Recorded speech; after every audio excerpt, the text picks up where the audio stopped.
what is the situation with the climate? In other words, there are people that say that our climate is in danger, that we have to do something about climate change because it's destroying the world. And then there's the other school of thought, which says that this is a conspiracy, a little bit like the COVID situation, where it's not a conspiracy that it's completely false, but it's an overhyped paranoia about something that we're not really sure what it is, and then we're just morphing the solutions into what we're trying to achieve politically. In other words, we're using climate for a political purpose, and it's not really about, let's say, saving glaciers in Greenland from melting. It's about other things. So this is the controversy. Now, we at Orange Capital Partners are kind of caught in this because we are heavily exposed to Tesla, and Tesla has on its mission statement the acceleration of the advent of sustainable energy. So that in general doesn't mean that we are necessarily trying to prevent climate change, but of course it's related to that. We've said on this podcast several times, and we've stated that to our clients and everybody else who cares, that we at Orange Capital Partners do actually find the problem of decarbonization an interesting problem to solve. I'm going to explain why. However, we don't think that climate is a good problem because it's not clear what it is, and therefore it's dangerous to state it as a problem, and certainly dangerous to invest in that type of formulation of a mission or a problem. This is Not Even Wrong podcast. It's November 14th, 2022. This is Krim Delco. For the day, the fund is down 1.4%. The market is down 60 basis points. For the year, we are down 53.8%. The market is down 14.4%. We're underperforming by 39.4%. So let's talk about the problem first. So there is this notion that we have a problem with the climate. It is pretty controversial amongst, let's say, libertarians and of course also Republicans. So the right wing of the political spectrum globally is opposed to it, versus the left wing of the political spectrum is kind of a proponent of we have to do something about the climate. So this is the way it's laid down. Now, before I go into the political conversation, let me just define what the climate problem is. And this is already the first problem that I have with the climate, which is, what is the problem? Is it that glaciers are melting? Is it that it's too warm in X or too cold in Y? What exactly is the problem? So this is, I would say, the first statement. And this is something that I picked up from Brad Hall and his conversation about David Deutsch, and in general, the formulation of problems and finding solutions to problems. The climate is a bad problem. It's a bad problem because it's not clear what it is. And therefore, it's very hard to find a solution. Problems are, in a sense, only good if we formulate them in a way so we can actually find a solution. If you had to program an algorithm that solves for the climate problem, you would have a hard time because you don't really know what the climate problem even is. So in that sense, it's a bad problem. And because of that, it, I think, lends itself for political hijacking. Political hijacking means that you take the problem of climate and then you kind of morph it into what works for you. So in other words, if the state of Connecticut is heavily influenced by insurance companies, you start imposing some sort of necessity to underwrite insurance for climate type stuff. The insurance companies make money, and then of course, because it's not clear what actually the cause of any kind of climate change driven problem is, you then refuse to pay out any premiums. In other words, you make money. So this would be one example. I think a practical example, because state of Connecticut is so-called liberal, very pro-climate, when in fact all they're doing in most cases is just try to profiteer from the problem. I think there's many other examples, but here's the issue. So I think there are things that are serious that we should be taking seriously. One of them is that we have been exhausting a lot more CO2 into the atmosphere in the last 200 years than ever before. I mean, that's true, that's measurable. And I think we at Orange Capital Partners are actually in line with many people that would agree that decarbonization of the economy is actually a pretty good problem to solve. Here's why. First, I think there's a good chance that maybe burning too much carbon is actually a problem. It's not clear if it's a problem, but it just feels like if we keep burning stuff at a very rapid scale, that could cause problems. But more importantly, the problem of decarbonization actually is a very practical problem. It puts us at the mercy of certain fossil fuels, in particular oil and gas. I don't have anything against oil and gas as an industry, but I don't like to be dependent on them. I don't like to be monopolistic, I don't like to be dependent on monopolistic supply. So in order to change that, I think we should be investing a lot in new technologies in oil and gas, like we did. Shale gas, shale oil in the US is one example. And we should be investing in alternatives, not to decarbonize the world necessarily, but just to get rid of carbon wherever we can, in a progressive, in a sustainable, and profitable way. If we can do that, we should do it. So this is the way we see that Orange Capital Partners. This is not a question of save the planet or not save the planet. This is just a question of what kind of R&D can we do, should we do, could we do if we invested X or Y, and what's the time horizon, and all those kinds of questions that we as a society, I think, should be asking ourselves. What is the R&D we can do, let's say, to replace some of the oil that we depend on from Saudi Arabia? Because here's why this is not sustainable. Saudi Arabia and countries like that, even Norway, are not sustainable because they have this curse, and the curse is that the society just gets drenched.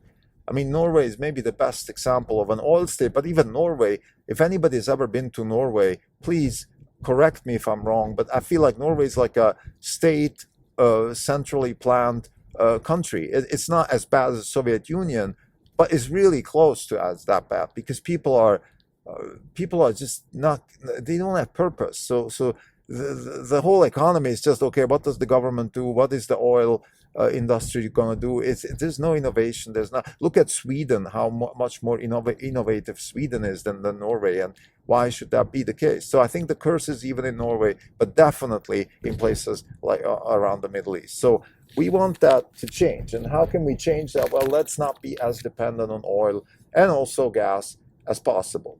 We try with nuclear power. The reason we're against nuclear power at Orange Capital Partners is from a Popperian perspective, we just think that any solution that has a very high cost of error and high cost of error correction is not a good solution, and nuclear power, unfortunately, is that. So we have to find other solutions. What do we do in the meantime? In the meantime, we consume oil and gas. We absolutely refuse to even contemplate the idea of a Malthusian world, not necessarily because we're pro or against or whatever. It's just simply not sustainable. People are not going to lower their living standards. Everybody, the liberals in the northeast of the United States, they want everybody to lower their living standard except them. The liberals in France, in Germany, they want, everybody should tighten their belt, but not us. So that's not sustainable. Eat biscuits if you can't find bread is not a solution. It hasn't worked during the French Revolution. It's not going to work today. So we have to find sustainable, positive ways, and that's why we're so excited about Tesla and Elon Musk, because he is doing that. He's trying to invent new technologies, new business models to cut waste, but also hopefully bring us on a path of more sustainability. And the sustainability might be solar, might be wind, might be batteries. It might not be. I'm not 100% I am not very knowledgeable about the solutions that are available to us right now. And call it, my bad. I don't know if that's necessarily a reason for us not to invest in Tesla or not.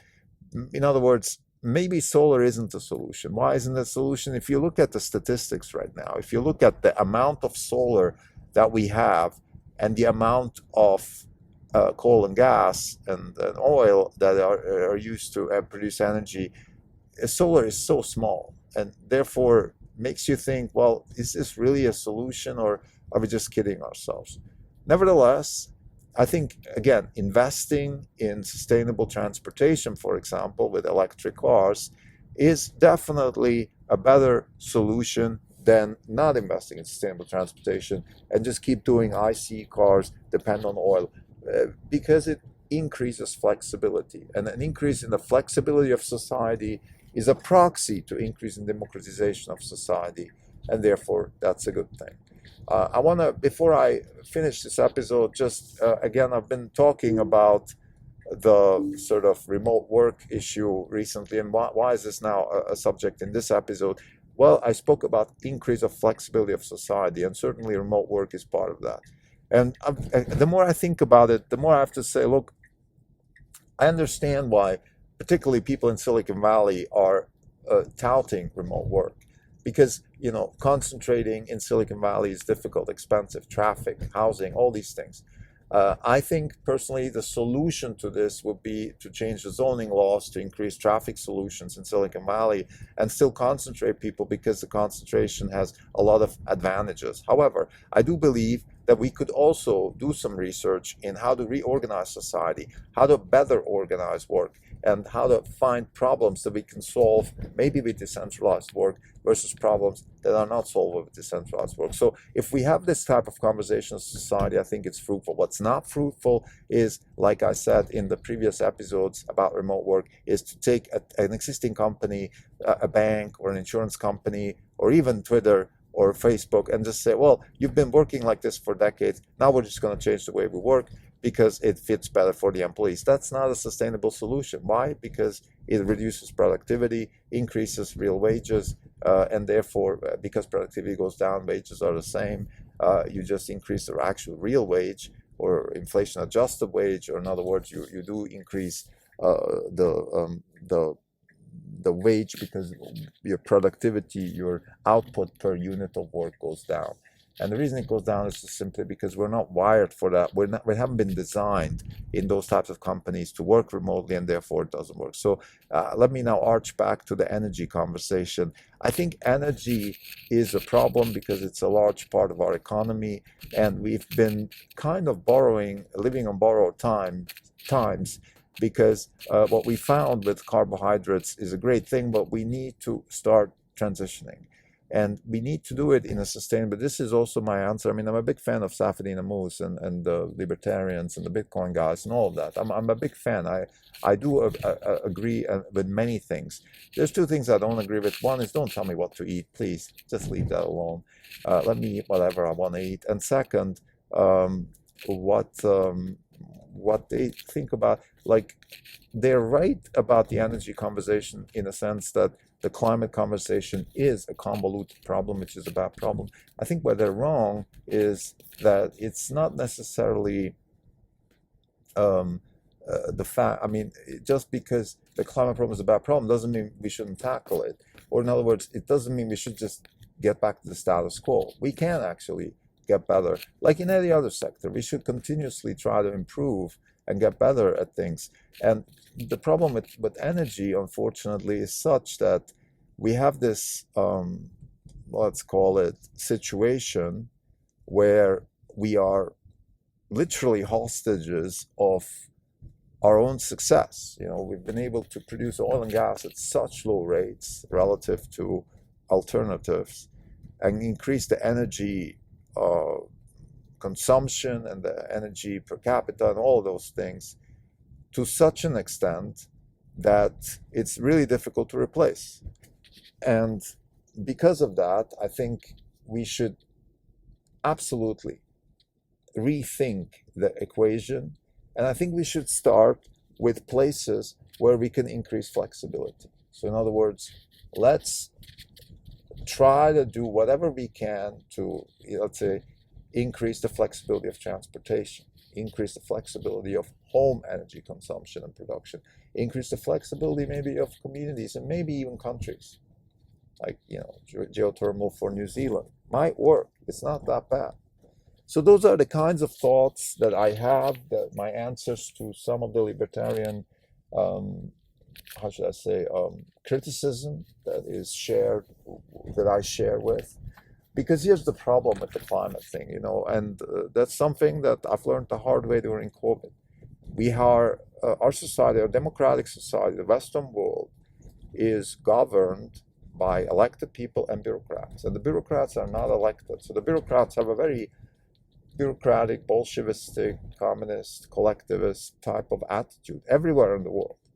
The only difference is that we here in the Western world, we do replace our governments every now and then. So the bureaucrats are a bit more concerned about delivering value and all those sorts of things because they know they're going to have a new boss. If you're a player in a team, let's say a soccer team or a football team, and you know your coach is going to change, you're going to make sure you're always good. You're always kind of resilient towards changes of coaching. If you know that your coach is never going to change, things just complacency kicks in, habits, bad habits, and all that kind of stuff. So, having said that, my point here, what's my point? What I'm trying to say is that we have this risk that the bureaucrats in the Western world are hijacking problems such as climate, such as COVID, such as racism, and a lot of things that are real problems, but they're hijacking those types of issues for their own purpose. And that's the risk that we as a Western society should be taking seriously. I think we need to revamp our bureaucracies, or at least notice and stay that our bureaucracies are actually have an incentive and inclination to hijack us and to rule us or morph us into a situation that is not desirable from a democratic perspective. Like I said, this is the criticism that libertarians have, that the Mises Institute has about climate. Climate is a problem, but it's not a good problem, and therefore we should look for solutions, because we should absolutely, as a society, acknowledge the fact that being dependent on oil is a bad thing, that burning fossil fuels is a bad thing. So we should continuously look for better solutions. But we can't let bureaucrats govern us and govern the way this is going to be done. The people that should do that is entrepreneurs. Investors should invest in companies that find solutions. This is the tight, sort of the high rope walk that we have to go here. Because how can we incentivize investments and leave the government out? Well, how? By leaving government out, incentivize investments. Now, there's one more question that economists rightly ask, which is, well, okay, fine, but you can't really compete with incumbent technologies, because you have this effect that an incumbent technology such as oil and gas or beef, that's another problem in nutrition, has such an advantage because of all the infrastructure that's been invested that you can't really replace that anymore. Well, my answer is, well, we've had that before, right? We had, let's say, sail ships. There was a massive infrastructure for sail ships, and then the steam engine came, and coal-driven ships, they actually came, they happened. So they did happen. And sometimes they happen, because of war, sometimes they happen because of whaling or whatever, but they did happen. The horse was replaced by the cart. It was a massive infrastructure of horses. So what did replace the old technology? It was just more value at lower cost. And this is what we need in energy also. And therefore, I think we should relax on the government interference on both sides, on the incentivizing the climate transition by funding wind and solar and things like that. It's probably not the right solution. I think solar maybe should be more of a ground up solution, where you start maybe a home solar in California, Texas. There are places where technologies like this actually can be useful, and then grow from there, disrupt in a Clayton Christensen type way, not in a top-down way. I know it sounds a little frustrating for the sort of disruption / climate crowd, because it might take forever, but I think we just have to stay true to our fundamental beliefs. Our fundamental beliefs in Orange Capital Partner is that we need a bottom-up solution. We need organic solutions for the world, not top-down, problems and solutions. In other words, problems that are top-down, and that implies also remote work, which is a top-down problem imposed to us by lockdowns. Those are not good problems, and therefore also not they won't have good solutions. We need organic problems, such as, how can I drive a car and be a little bit more flexible in the energy fuel source that I use? How about I use an electric car? How about I build a car that is compelling? How about I build a car that is actually costs less and brings me more value than existing cars? And guess what? Demand soars, and life is actually better for everybody. That's the kind of angle we at Orange Capital Partners pursue. So to summarize, the climate problem is a bad problem because it's not clear what it is. Bureaucrats in the West are taking over issues such as climate, COVID, racism, equity, all of these things, and formulating them and then using them as a pretext for their own political purposes. That's a bad thing. I think we as a society should acknowledge that, and we should do something about it. We should do something about it because we do elect our officials, but the bureaucrats under the officials, they seem not to care. They do whatever they want. And unfortunately, we're morphing more and more towards a collectivist type governments, and these types of issues like climate and again racism, all of these big issues that today are primarily touted by the liberals, but it's by the way this is across the aisle, because the other side, the Republicans, they had their own issues with wars and terrorism. They used that as a sort of global problem that needs to be solved, and then they used it to propel their own agenda. So it goes both ways. Our invasion in Iraq was a bad idea, the same way that lockdowns and COVID were a bad idea. And therefore, I believe we at Orange Capital Partners stand for doing what's bottom up, what provides value, increases flexibility, optionality in society, and therefore also increases wealth, because the measure of wealth is freedom. Thank you.